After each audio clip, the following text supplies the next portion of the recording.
impeached again. Here it is right now. 217 has just been reached. We've just witnessed a truly solemn moment in American history. The House of Representatives has reached the threshold for making Donald J. Trump the only president of the United States to be impeached for a second time. And while blaming the president for the Capitol invasion, Democrats are also accusing some of their Republican colleagues of aiding and abetting the rioters. We need to hold accountable every single person, even members of Congress, if they contributed to the violence.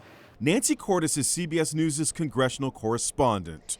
There's a lot of mistrust. There are a lot of bad feelings, a lot of finger pointing. New Jersey Democrat Mikie Sherill claims she saw lawmakers acting suspiciously the day before the riot.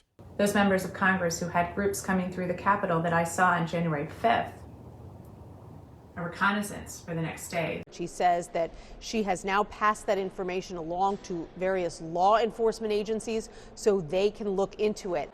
The organizer behind last Wednesday's Stop the Steal rally, Ali Alexander, claims 3 congressmen helped him plan the event. I was the person who came up with the January 6th idea with Congressman Gosar, Congressman Mo Brooks, and then Congressman Andy Biggs. But the congressmen are all denying that they incited the rioters. Firebrand Republican Lauren Boebert from Colorado is also under fire for tweeting out Nancy Pelosi's location as the mob was breaking into the Capitol.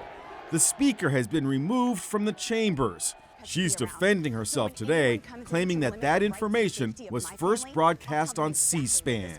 I myself did not even feel safe. Alexandra Ocasio-Cortez, a favorite target of the right, says she refused to shelter with the Republicans because she feared some of them might turn her over to the mob.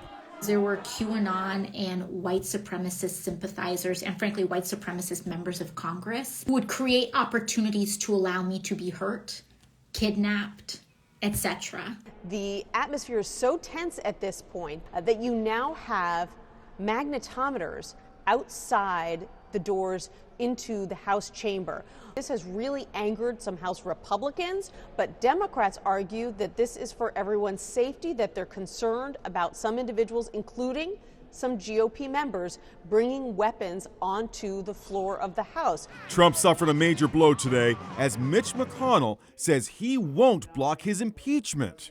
Fox News has confirmed that while he's not said whether he supports conviction in the Senate, Senate Majority Leader Mitch McConnell is not going to stand in the way of this impeachment effort and said to be done with Trump. Trump is obviously at this point radioactive. Now, they're furious with him.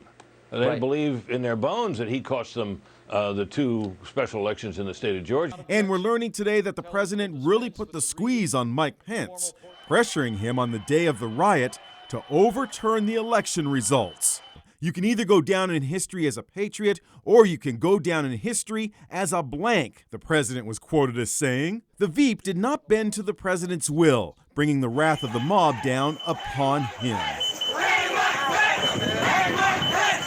Trump's impeachment now goes to the Senate, which is expected to put it to a vote sometime after January 20th, when Trump is no longer president.